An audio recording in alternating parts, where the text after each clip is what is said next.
I once had the privilege of teaching in a Christian college in the Midwest, and my area was practical ministry, which meant that one of the courses I taught was expository preaching. Now, the expository preacher is someone who takes a biblical text and then tries to explain, illustrate, and apply it. And in that class, what I tried to get my students to see is that to be an effective expository sermon, that sermon must say and do what the biblical text says and does. That's right. Every biblical text says something. It has a main point. And it does something. It may be to inform, or to convince, or to motivate, or to actuate, or to persuade, or to warn. Oh, there are a whole host of purposes for these biblical texts. But for an expository sermon to be on target, it needs to say and do what the biblical text says and does. Well, you didn't come here today to hear about expository preaching, didn't you? Well, anyway, I want us to look today at James chapter 5, verses 1 through 6. And I'm thinking that we can tell by the very first verse in this paragraph what our author's purpose is, what the function of this text is, and so what the function of this sermon should be. Take a look at chapter 5 and verse 1. Come now, you rich people, weep and wail for the miseries that are coming upon you. What do you think this text is going to be about just based on that one verse? What do you think the function of this text will be? Right, it will be to warn the wealthy. Becky asked me today, well, what are you preaching on today? What's the title of your sermon? I said, the title is Warnings to the Wealthy. She said that would be all of us. I'm afraid so. I don't think any one of us can say, well, this text is irrelevant in my life. It doesn't apply to me because I'm not wealthy. No, I think we all are wealthy. And so this text applies to us, even though James did not have us in mind when he penned this text. Let me give you a few statistics. Maybe you'll find them interesting. There is no doubt that the United States of America is the wealthiest country in the world, owning 41.6% of the world's total personal wealth. That's according to a 2015 Fortune magazine article. We own 41.6% of the world's wealth. And then if you just want to talk about income, try this out.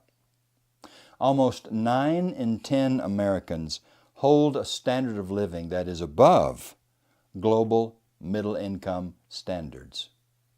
You say, well, what are those middle income standards across the world?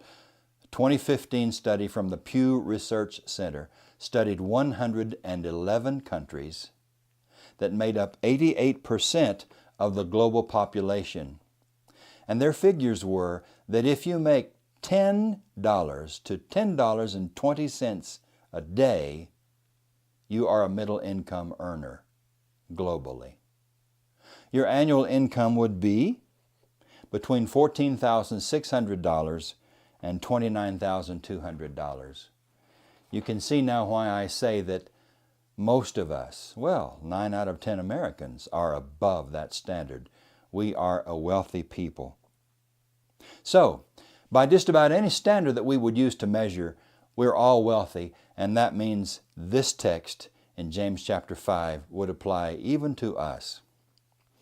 You know, when I think about texts in James that really hit me, I'm thinking of James chapter 3 when he talks about the use of the tongue. But as I've studied these 6 verses, I'm saying this is also one of those texts.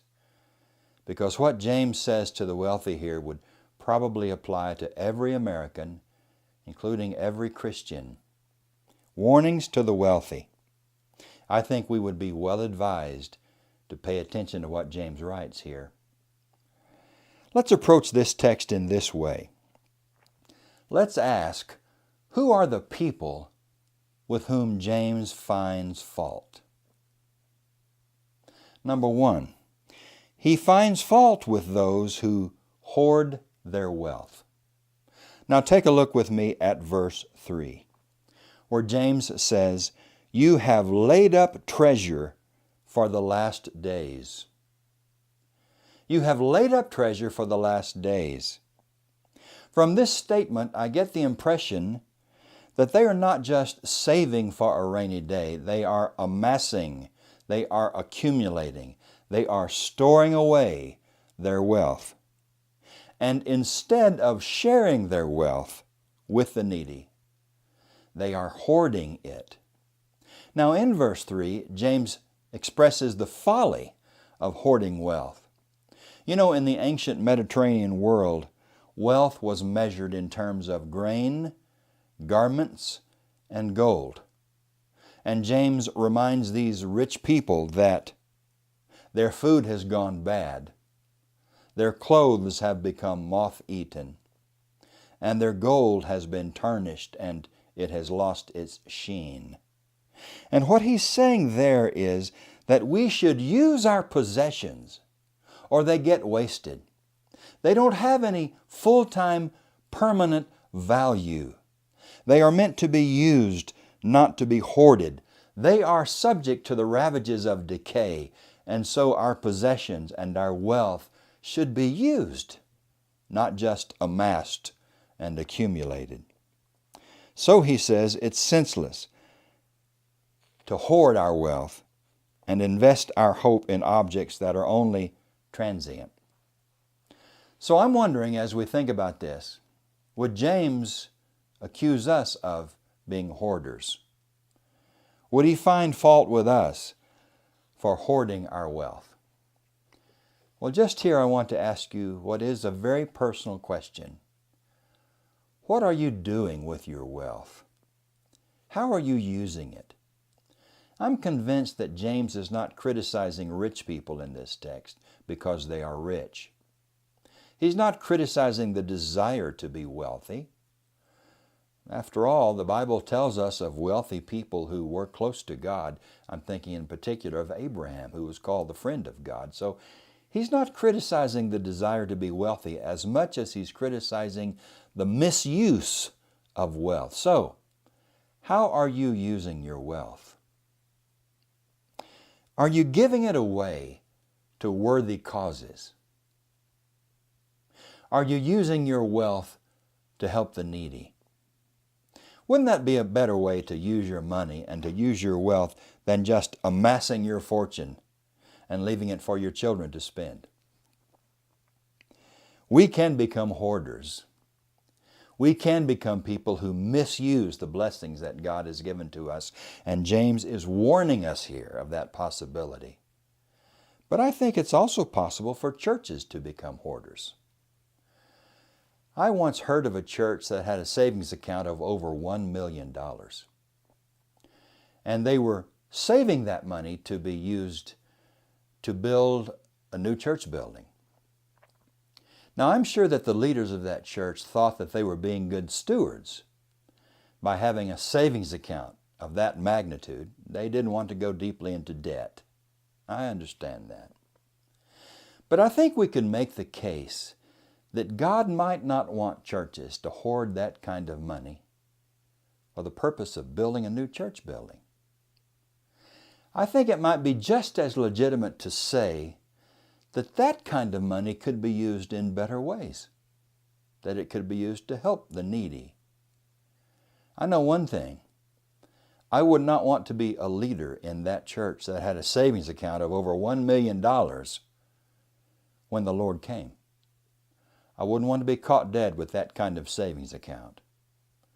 We can be guilty of hoarding our wealth, and James finds fault with the people here, and he would find fault with us if we're not using our wealth as we should. Number 2, James finds fault with those who live in self-indulgence. Take a look at verse 5. Where he just simply says, you have lived in luxury and in pleasure. James is condemning what in that passage? He's condemning them for their self-indulgence, for reveling in luxury. He's attacking them for selfishness to the point of excess. And notice the contrast in this passage. On the one hand, you have the rich who are living in self-indulgence and in excess. And then you have the poor who were dependent on a regular wage for their daily food. And the rich were withholding the wages from those poor people. What a contrast. And notice the colorful language that James uses here on down in the paragraph. He says, "You have fattened your hearts for the day of slaughter." Oh, they have fattened themselves up, all right. They are fat and sassy. Well, he doesn't say they're sassy. That's my word.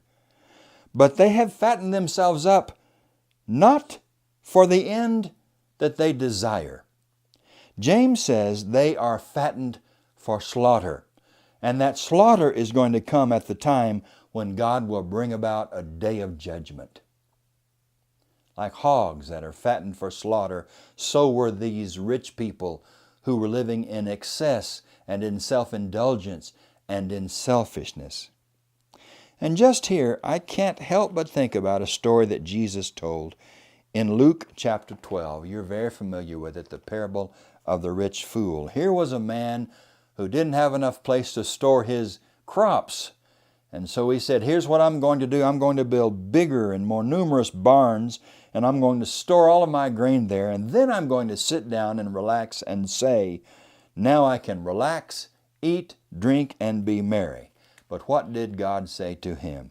You fool, this very night your soul will be required of you. And the things you have prepared, whose will they be? And the moral of the story is found in verse 21. So it is with those who store up treasures for themselves, but are not rich toward God. A person can fail to be rich toward God and just live a life of selfishness and self-indulgence.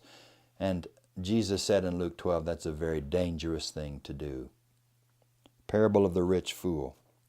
Now, someone says, there's nothing wrong with enjoying what God has given to us. And of course we'd have to agree with that because God has blessed us and He wants us to enjoy those blessings. But we still need to be aware of the sin of self-indulgence, a selfish life. I'm thinking now of what Paul wrote in 1 Timothy chapter 6. As soon as I find that passage, I'll read it to you. 1 Timothy chapter 6, verses 17 and 18. Listen to these words.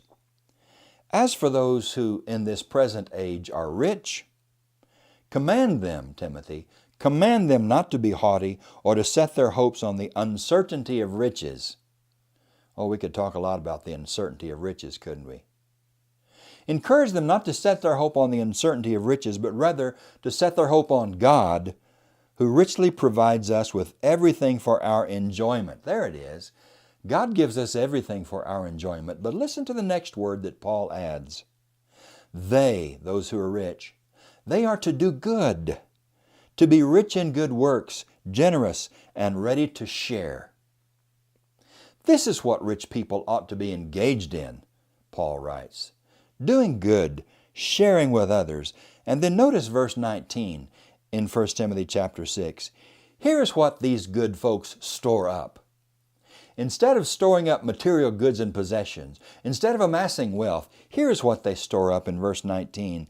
The treasure of a good foundation for the future, so that they may take hold of the life that really is life.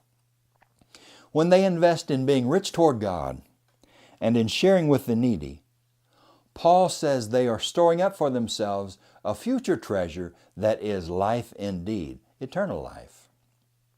Now, I'm wondering, just as we did with the first point, would James accuse us of being hoarders?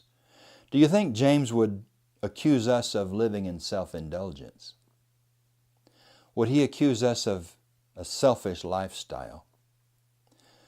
I don't know. Recently I was watching The Price is Right on television, not at home, but in a store that I was sitting in, waiting, a shop, an office building really, watching The Price is Right. And I was thinking about this lesson, and I got to thinking, boy, people get so excited about material possessions, about having this and having that. It seems the emphasis is all about a hedonistic lifestyle, a pleasure-seeking lifestyle, instead of a giving lifestyle, a serving lifestyle. What do you think? Would you agree with me there? Hedonism, the pursuit of pleasure. You know, we rarely find pleasure by pursuing it. Pleasure is one of those serendipities of life, wouldn't you say? It comes when you're not looking for it. When you're working hard, when you're serving others, then pleasure appears as a serendipity, as a byproduct. You weren't seeking it, but it came along.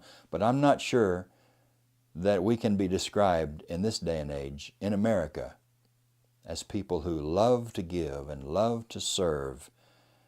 Seems like we might be a very selfish people. So, maybe James would accuse us of selfishness and greed. Maybe he would accuse us of living a lifestyle that is purely self-indulgent. Something to think about, don't you think? The third point that I want to make in this lesson, and that I see in James, the people that he finds fault with. Number 3, he finds fault with those who are not mindful of the poor. You see, James is concerned about what the rich are doing to themselves.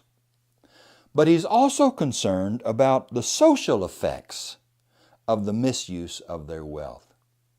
He knows that they hurt themselves by misusing their wealth, but he also knows that they do not hurt just themselves, they hurt other people.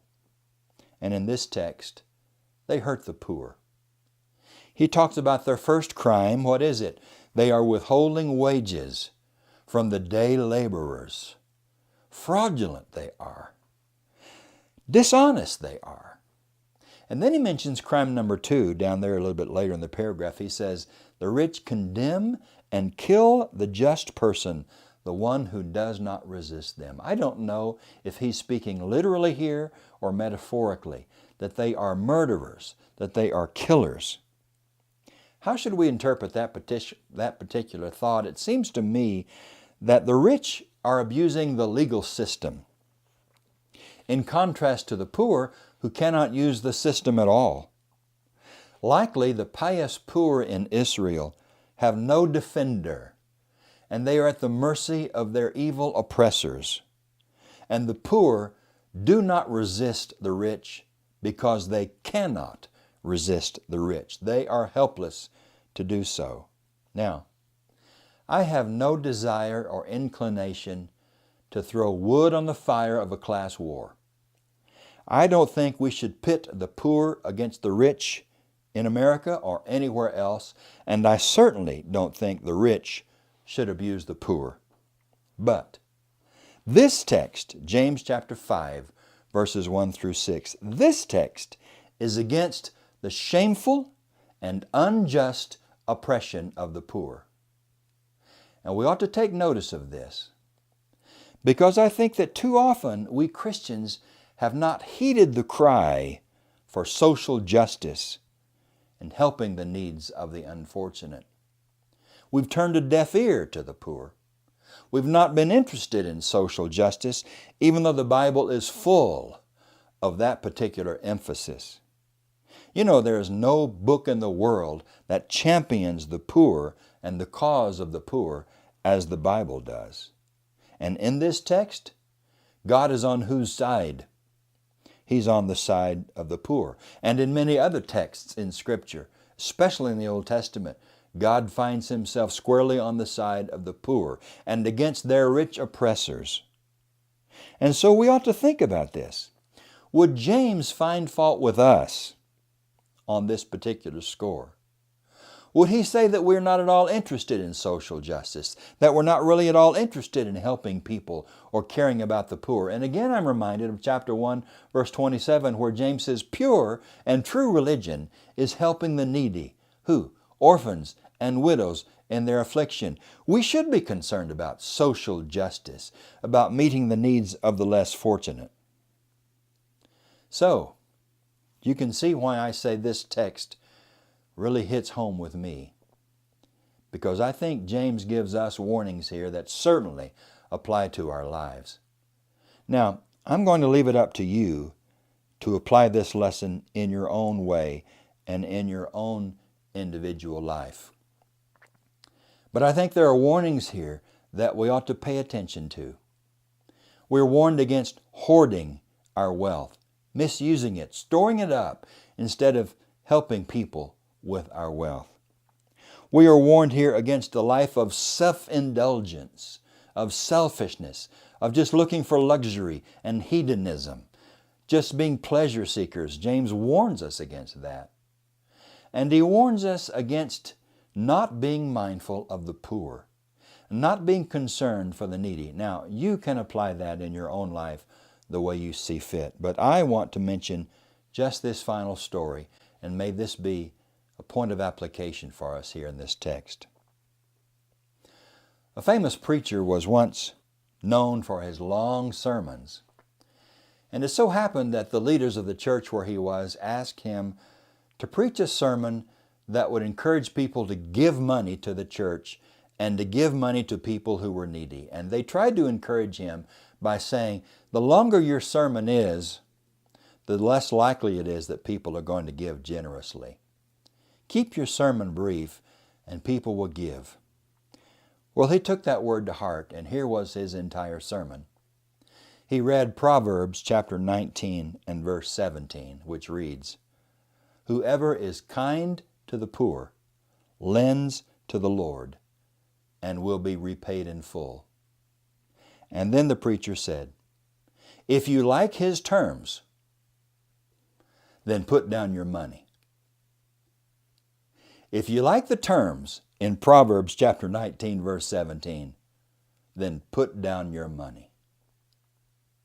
We're not going to suffer by giving away our wealth to people and causes that need our money. We're not going to be disadvantaged. We're not going to go broke. We're not going to go bankrupt. We're not going to suffer. God's going to see to it that His children are taken care of. Again, my question to you, what are you doing with your wealth? Are you giving it away for needy causes, to people who need it? I want to leave you with this thought. Perhaps what each of us needs to do is put down our money and give it away.